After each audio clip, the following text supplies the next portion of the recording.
Did you know the judge, 9 times out of 10, ain't even a real judge? Most of the time, there are appointed lawyers. Let me show y'all how fictitious this corporation is as a whole. When you commit a crime, when you can't afford a lawyer, you get a court appointed lawyer, right? So you got a lawyer judging you, and you got a court appointed lawyer working for you. So the lawyer that's working for the court is working for you. 9 times out of 10, you've crossed the bar and you know you're not licensed to. Little do y'all know, most crimes have a dollar amount attached to them. This is how you get bond numbers. Where y'all think they pulling all these numbers from out of? They not just pulling it out of nowhere. Why do you think you're losing rights when you are incarcerated? You know what's another over the head thing that we say about people who come out of jail still in the jail mind? We say they are what? Institutionalized. So what do you call a person who's dedicated to being the best worker or employee of the month? Even the president of this country. Did you know that the police is really supposed to be protecting the parliament? They serve to protect the parliament. And that's an artificial side of law. Why do you think when you go to jail, you're being charged? What's the difference between that and being charged for a bill? And you want to know how they make it even better for you? You need your phone to be charged, which revolves around currents, like electricity. You know what else? Currents? Currency. Money. Did you know that when you need someone to bail you out of jail, or you need someone to bail you out of the water from drowning, it means you can't support yourself? As in, if you're not able to comprehend the languages that they're speaking in, you are deemed non-functional. What does a non-functional machine represent if it was a human? A living dead person. What do you think you are when you don't know your rights and you're not asserting your rights? You're not discharging debts the proper way. When you go to court, you're not even supposed to be up there talking unless you licensed to cross the bar. You're supposed to be standing at the bar where you're actually in your jurisdiction, which is the law of the land. And if you want to know more about stuff like that, go learn admiralty law, maritime law, or however you want to bust it down. What do you call the thing you connect your charger to? A port. So in order for you to get a charge, you need a port. Is this why they charge us for passports? Separate passport, and you're going to understand what I mean once you understand admiralty law and maritime law. These judges be playing games with y'all. They are federal courts. Every state is federal. If you bring a $1 postage stamp to court in state court, you're now talking about Federal Reserve notes, right? If you're talking about money and the money you're referring to is dollars, or should I say coupons, checks, then just go look up a Federal Reserve note. Then there's no such thing as we are in state court talking about Federal Reserve notes, federal things. Huh? Y'all not hearing me. Like, comment, and follow for more.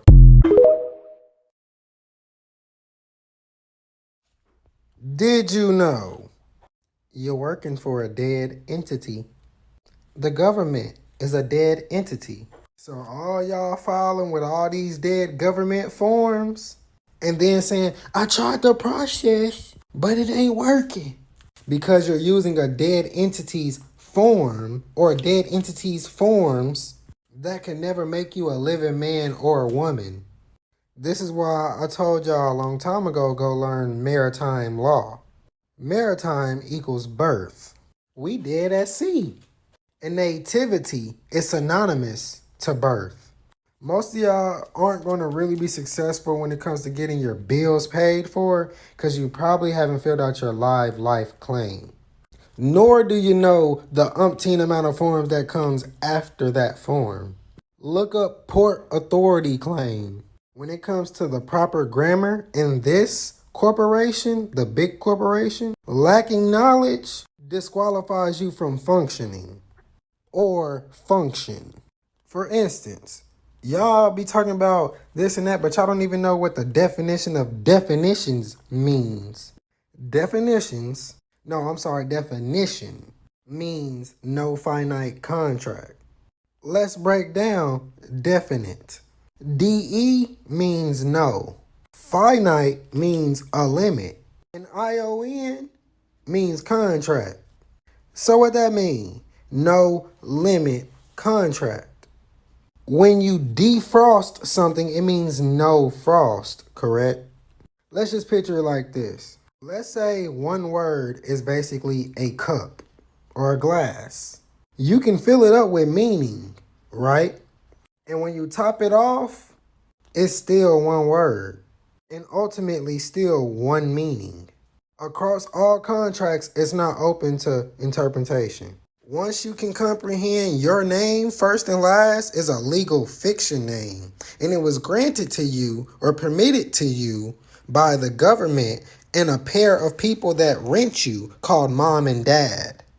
And unless you claimed within the first 7 years of living that you were alive, you're a dead man to this country. Like, comment, and follow for more. Did you know? You know them red numbers on the back of your social security card? Them designate your body. It's the serial number of your stock. Wealthy people are considered preferred stock and poor people are common stock.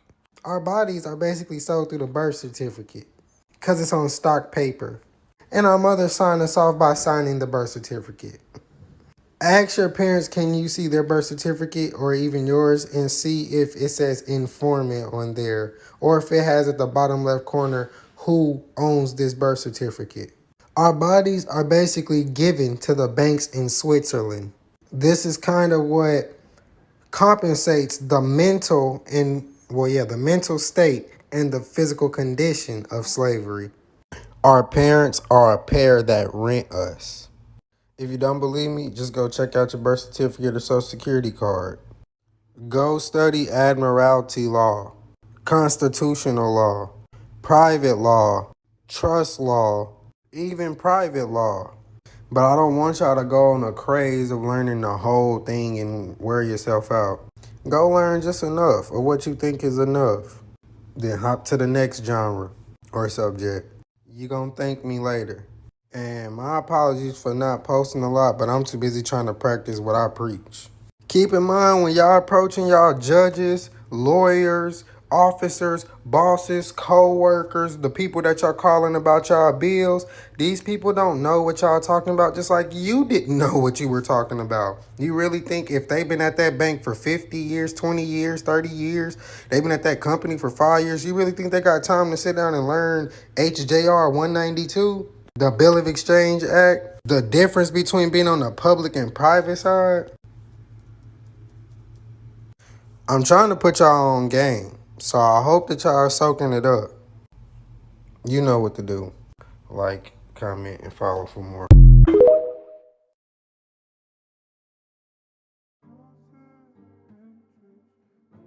26 U.S.C. 6331. This section of Title 26 conveniently leaves out paragraph A, which says that IRS levies can only be made against federal government employees. Neither a lien nor a notice of levy issued by the IRS are valid absent a validating court order signed by a magistrate. If these forms have nothing but the name of IRS employees on them, they are a fraud. The IRS often deceives financial institutions and county recorders into surrendering the property of taxpayers by issuing fraudulent notice of levy or lien documents. Fraudulent notices of levy, printed on IRS Form 668A-C, due documents, quote portions of 26 U.S.C. 6331 but conveniently leave out paragraph, which specifically says that a levy can only occur against employees of the federal government. The clerks of employers and financial institutions who receive these levies usually have no legal training and will just surrender the money or property of the accused without asking even a single question, on the mistaken presumption that these levy or notices of levy are legitimate. They won't even verify that the levy or lien is signed by a magistrate. Oftentimes, they are threatened by the IRS with an audit or levy or seizure of their own property if they don't comply. This weak link in our property rights is at the heart of how the IRS continues to successfully collect a tax that few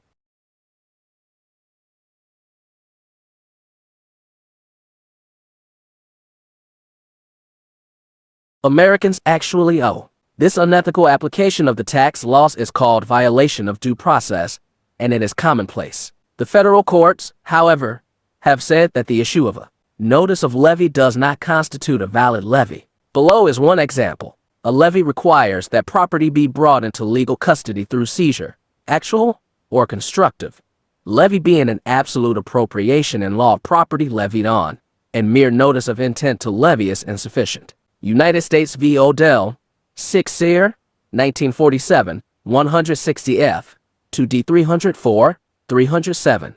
Accordingly, in Reholdsworth, D.C., New Jersey, 1953, 113 F, sub. 878, 888, United States, v. Edna Lifeins. Company of Hartford, Con, D.C. Con, 1942, 146 F, sub. 30, 37, Judge Hinks observed that he could find no statute which says that a mere notice shall constitute a levy. There are cases which hold that a warrant for distraint is necessary to constitute a levy. Given, v. Kripe, 7 Sear, 1951, 187 F, 2D 225, United States, v. Odell, Supra. The Court of Appeals for the Third Circuit state in its opinion, 221 F, 2D, at page 642 these sections, 26 U.S.C. section 3690 to 3697 require a levy by a deputy collector be accompanied by warrants of distraint, issued by a judge in a legal proceeding, in Rebrocco Manufacturing Company Supra.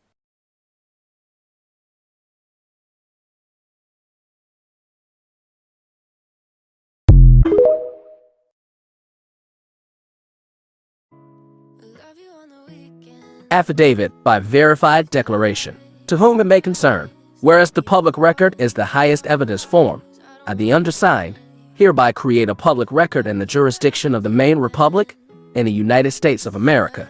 Plain statement of facts. Fact 1. I have not seen nor been presented with any admissible evidence which demonstrates that the IRS is something other than a collection agency for the non-federal Federal Reserve Bank, and I believe that none exists. Fact 2. I have not seen nor been presented with any admissible evidence which demonstrates that the IRS is something other than a corporation incorporated in the state of Delaware in 1933, and I believe that none exists. Fact 3. I have not seen nor been presented with any admissible evidence which demonstrate that the IRS is something other than a corporation unlawfully acting under color of law as a government agency, and I believe that none exists. Fact 4.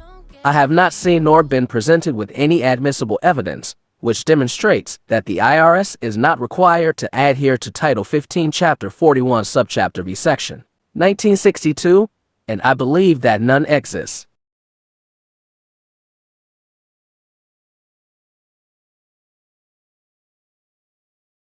Undisputed conclusions. Title 15 U.S.C. Chapter 41 Consumer Credit Protection. Subchapter V Debt Collection Practices Section 1692 is an act of Congress designed to protect natural persons.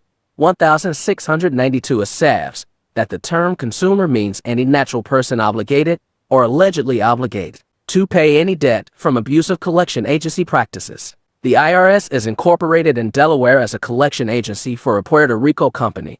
The Internal Revenue Tax and Audit Service, IRS, a for-profit General Delaware Corporation, incorporated July 12, 1933, file number 0325720. The IRS is not part of the United States government. Diversified Metal Products v. Tebow Company. Trust, IRS 93405 EEJL. Several other corporations involved with the IRS are also unlawfully acting under color of law as government agencies. Notice. Notice to the agent is notice to the principal. Plan.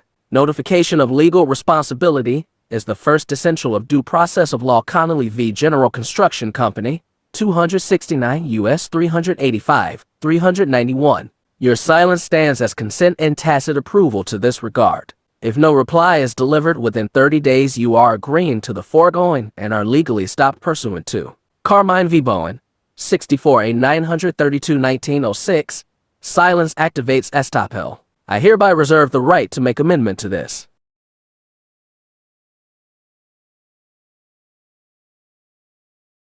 Document as necessary in order that the truth may be ascertained and justly determined.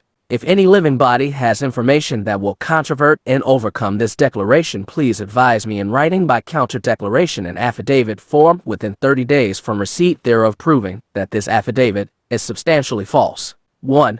The undersigned do herewith declare, state and say that I am competent by stating the matters set forth herein, and that the contents are true, correct, complete, and admissible as evidence, and not misleading by my best knowledge and belief. This document may be recorded and may be used at the discretion of its issuer under Rule 902 of the Federal Rules of Evidence, including the jurisdiction of the state of Maine and the United States of America. By my hand this day of 2012.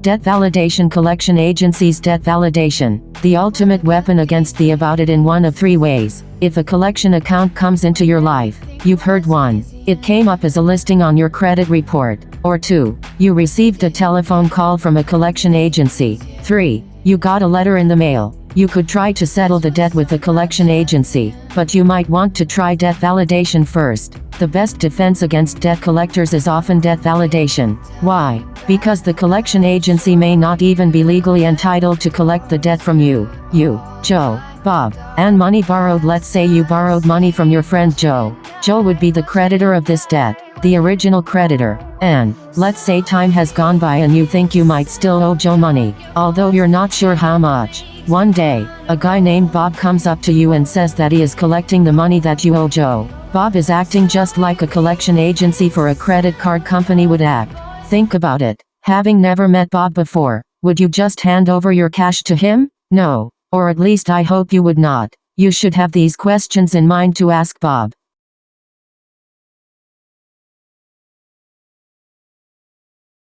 What legal document exists to prove that Bob is legally authorized to collect money for Joe? How much is the actual debt? What payments have already been made on the account? Where is the accounting of the debt, including all interest and fees? Are these fees and interest amounts legitimate? Do I really owe Joe the money? You remember borrowing money from your friend Sam. At the same time, you remember paying one of them back the next day. Is this the debt you borrowed from Sam or from Joe? Where is the contract showing the terms of the loan with Joe and the contract with Sam? At the very minimum, you should phone Joe or Sam to ask about the loan. You should have the same thoughts about a collection agency who sends you a bill for a debt you that may or may not owe. Don't panic if you receive a phone call or a letter from a collection agency. Your first reaction may be to panic. Calm down and think about the situation. Ignore all of the fancy language and legal terms that the collection agency uses to collect. Think of what questions you would ask Bob in our example. If you do, you'll know exactly what to ask a collection agency. Bob, in our example, to validate an alleged debt. The Fair Debt Collection Practices Act. Debt validation is a legal procedure which is spelled out by the Fair Debt Collection Practices Act, or FDCPA. It matters if the alleged claim is from the original creditor, Joe, or collection agency, Bob. The FDCPA does not cover collection tactics used by original creditors, like credit card companies who issue credit cards. It only governs the actions of debt collectors, collection agencies. Let's look at the definition of these two groups as defined by the Fair Debt Collection Practices Act, FDCPA, Title 8, Debt Collection Practices, Section 803, Definitions 15 U.S.C. 1692 Al. 4. The term creditor means any person who offers or extends credit creating a debt or to whom a debt is owed, but such term does not include any person that receives an assignment or transfer of a debt that is in default solely for the purpose of facilitating collection of such debt for another. This means that, as far as the FDCPA is concerned, a creditor is the original entity which loaned money to a consumer. The collection agency is not the creditor. The definition of a debt collector is as follows. 6. The term debt collector means any person who uses any instrumentality of interstate commerce or the mails in any business the principal purpose of which is the collection of any debts, or who regularly collects or attempts to collect, directly or indirectly, debts owed or due or asserted to be owed or due another. So when a collection agency is assigned, or has purchased, your debt, they are not the creditor, they are the debt collector, and the actions they take are all governed by the FDCPA.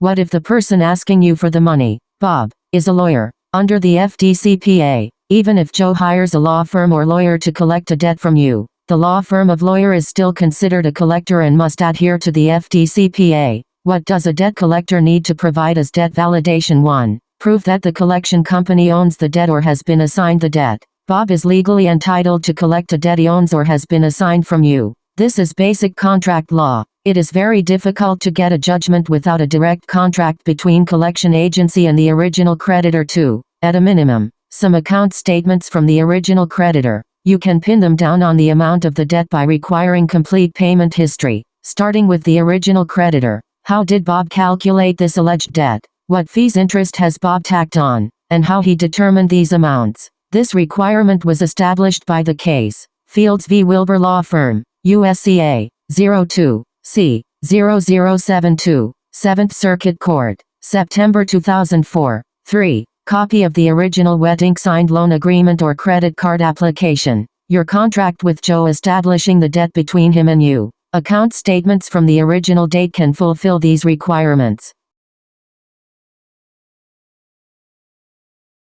What does Bob gets out of the deal? It used to be, in most cases, that creditors assigned, not sold, its debts to a collection agency, but not anymore. Creditors hire collection companies, like Bob, to collect debts for them, because they simply don't have the time or resources to chase down all of their severely overdue accounts. Collection agencies maintain cheap labor and a streamlined system to pursue such accounts. When a creditor hires a collection agency, the debt has been assigned to the collection agency. If a collection agency is successful at collecting the money on the account, they usually keep a percentage of what is collected as payment for services. Original creditors sometimes sell debts in large portfolios to collection agencies. This is starting to be the norm, and several of these companies, called junk debt buyers, JDBs, are now being traded on Wall Street. The companies do not spend much money for these debts, sometimes paying less than 1 cent on the dollar. Even if the debt is not a large debt, they often hire attorneys to send out mass form letters to debtors in the hopes of collecting. As you can see, even if they get a small percentage of the debtors to pay, profits can be enormous. Assigned or purchased debt. How do you know Bob is the right guy to pay? Why should you care if a debt is purchased or assigned? In an assignment, the collection agency does not own the debt, and therefore you do not technically owe them any money. There is no way for a collection agency to prove that you owe them money because there is only an assignment of the debt and not a contract between you and the creditor.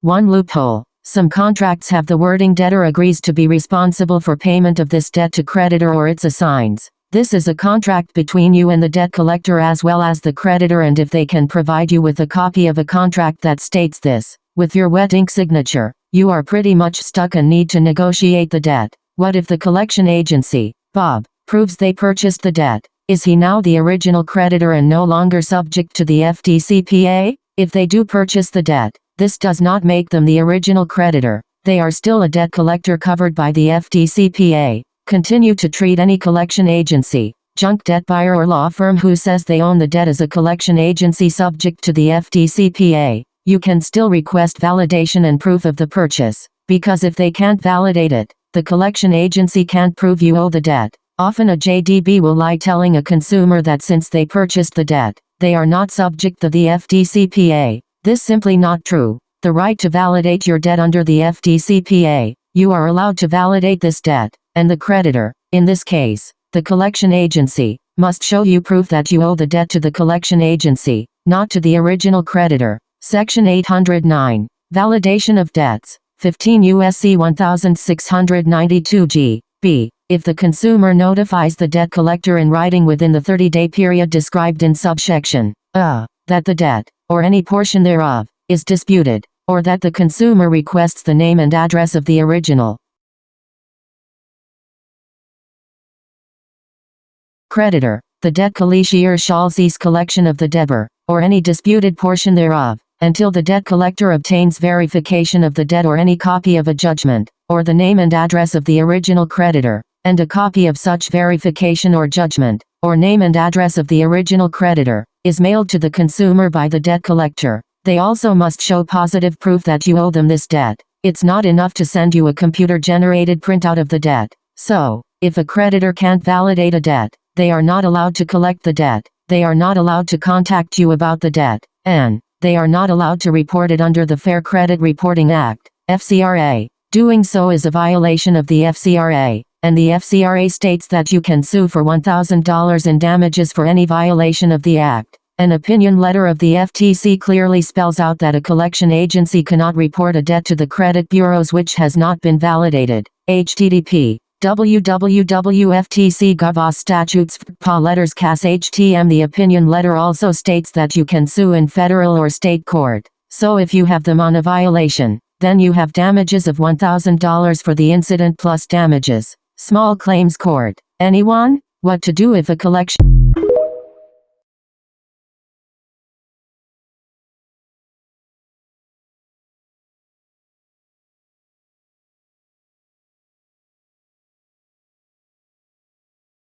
Clearing the slate. Affidavit of foreign status. This affidavit of foreign status is a public notice to all interested parties concerning the affiant's birthrights and his status as an American inhabitant, as that status would apply with respect to the American states, the 50 independent states of the Union, and respect to the United States as follows. 1. The undersigned affiant was naturally born as a free, sovereign and affiant state of birth, which is one of the sovereign states of the Union of several states joined together comprising the confederation known as the United States of America. 2. The affiant is, therefore, a non-resident alien individual residing in United States which entity obtains its exclusive legislative authority and jurisdiction from Article 1, Section 8, Clause 17, and Article 4, Section 3, Clause 2 of the Constitution for the United States of America. 3. The affiant's parents were sovereigns also, born in sovereign states of the Union. 4. As the progeny of sovereign people, the affiant was born, one of the sovereign people, a constituent member of the sovereignty synonymous with the people. Scott v. Sanford, 19-404. 5. The affiant is alien to a so-called 14th Amendment, United States citizen and non-resident to so-called I-4th.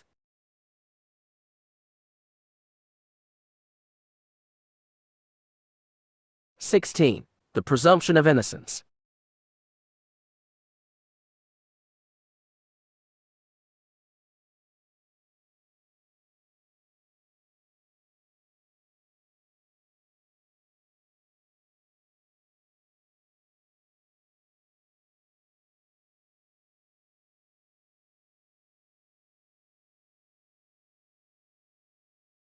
Amendment state residency, and therefore, he is a non-resident alien with respect to both 6, as a sovereign whose citizenship originated in affiant state of birth, by birth, and who has remained intact in affiant state of birth since then. The affiant, also a foreigner alien with respect to the other 49 states of the Union, and with respect to the corporate United States. 7, as a consequence of his birth. The affiant is an American inhabitant. 8. The affiant, to the best of his knowledge and belief, has not entered into any valid agreements of voluntary servitude. 9. The affiant is a non-resident alien with respect to the United States as that term is defined and used within the Internal Revenue Code, IRC, Title 26, United States Code, and Title 27, and the rules and regulations promulgated thereunder as follows. The Internal Revenue Code, Title 26, United States Code, and associated federal regulations clearly and thoroughly make provision for Americans born and living within one of the 5 sovereign states of America, to wit 26 CFR 1.8714 proof of residence of aliens of the federal zone. Rules of evidence. The following rules of evidence shall govern in determining whether or not an alien within the United States, incorporated, has acquired residence there for purposes of the income tax.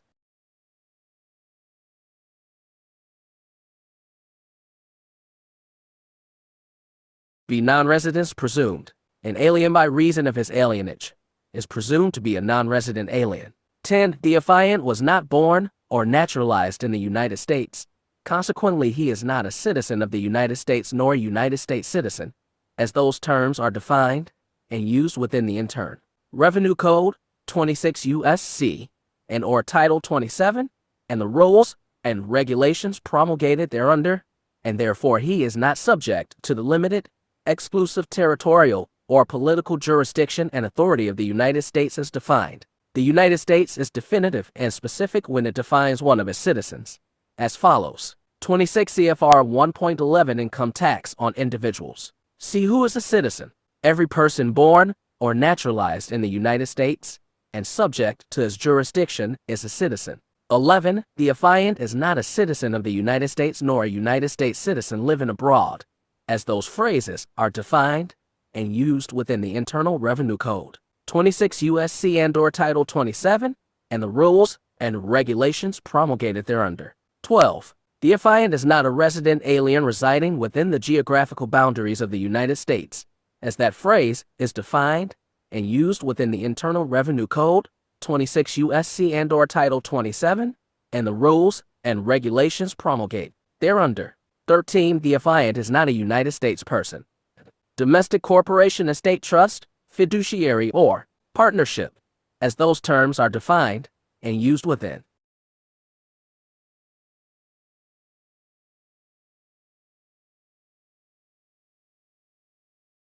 the Internal Revenue Code, 26 U.S.C. and/or Title 27, and the rules and regulations promulgated thereunder. 14. The affiant is not an officer, employee, or elected official of the United States or state or of any political subdivision thereof, nor of the District of Columbia, nor of any agency or instrumentality of one or more of the foregoing, nor an officer of a United States corporation, as those terms are defined and used within the Internal Revenue Code, 26 U.S.C. and/or Title 27, and the rules and regulations promulgated thereunder.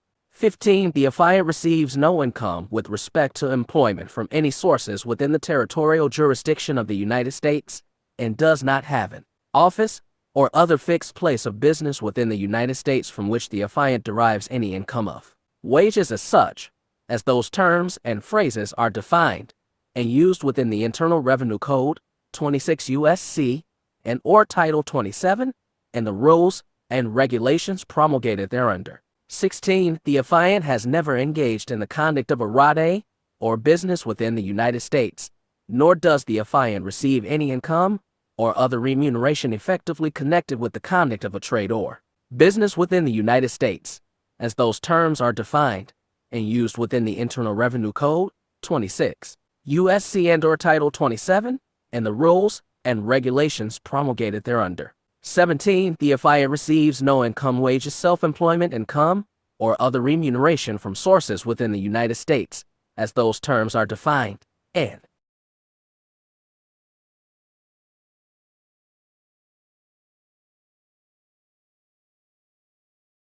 used within the Internal Revenue Code, 26 U.S.C. and/or thereunder. Title 27, and the rules and regulations promulgated. 18.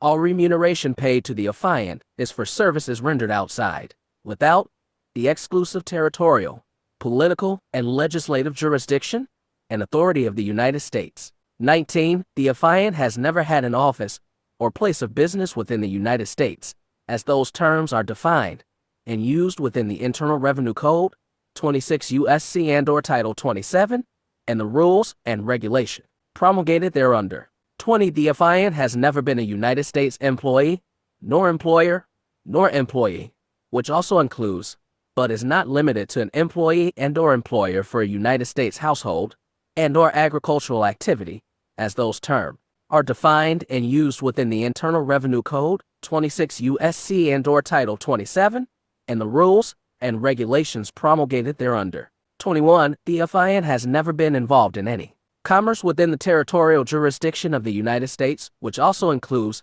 but is not limited to, alcohol, tobacco, and firearms, and Title 16, Subtitle D, any excises and privileged occupations, as those terms are defined and used within the Internal Revenue Code, 26 U.S.C. and/or Title 27, and the rules and regulations promulgated thereunder. 22. The affiant has never been a United States withholding agent, as those terms are defined and used within the Internal Revenue Code, 26 U.S.C. and/or Title 75.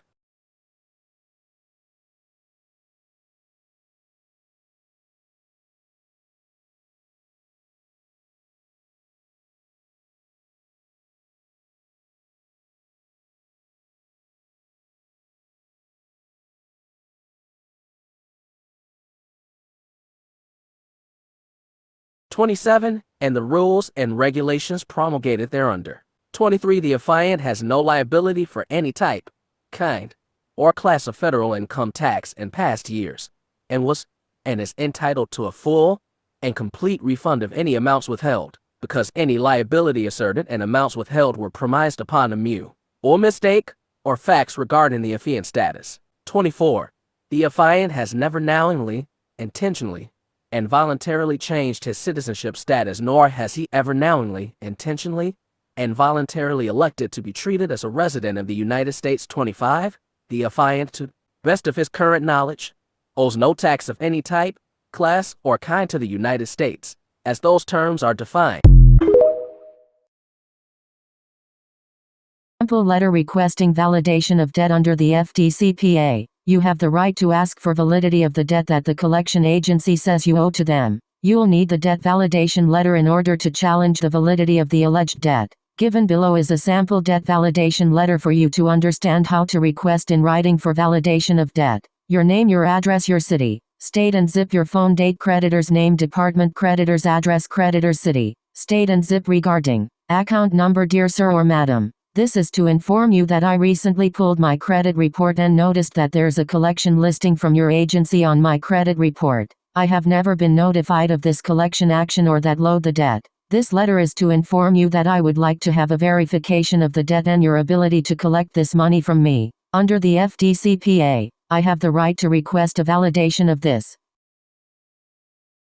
debt. I request that you prove that I am indeed the party who is contractually obligated to pay off this debt. Please be aware that reporting any invalidated information to mayor credit bureaus may constitute defamation of character. In addition, also be aware that until you validate this debt, you cannot continue collection activities or report this information to the credit bureaus. Non-compliance with this request may place your company in serious legal trouble with the Federal Trade Commission (FTC) and other state federal agencies. Please attach copies of the following documents: agreement with your client that authorizes you to collect on this alleged debt, agreement that bears signature of the alleged debtor where he promises to pay the original creditor, complete payment history on this account, to prove that the amount you wish to collect is accurate. Sincerely,